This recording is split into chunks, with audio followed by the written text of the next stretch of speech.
Köp ayallar aýdy. Ärim üýe gelen soň meň bilen gepleşmeye, eline telefonunu alyp, telefon jokalap oturýar. Maňa üns bermedi.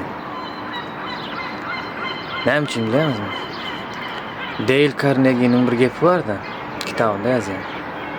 Balyk tutmana gitseň de garmagyň ucuna gurçuk atsaň de. Ýani gamburger ýa-da özüň oňat gören tortyň atsaň. Näme üçin gurçuk atsaň? Çünki balyk gurçuga gelýär, olara gelenok. Edil şoňalap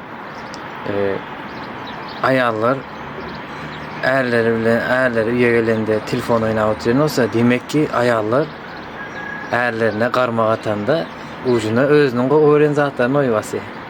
Etmeli iş näme? Olaryň ilgi alanlary, mysal üçin näme gowy görýär, biznesi gowy görýärse, biznes arada görleşmek. Ya bolmasa futbol oňat görýär. Futbol üçin şeýle nöşdi bolýar. Ýani baryp ýanynda bir söhbet bolmak üçin futbolda siz en oňat oýunçy kim diýip soramaly? Nähile nemeler edýär, nähile gollar atdy. Hemme zatlaryna gyzyklanyp gepleşmeli. Ine şeýdik, ondan soň siz oň bilen gepleşmek üçin araňyzda bir ýol tapan bolýar. Bu futbol men mysal berdim.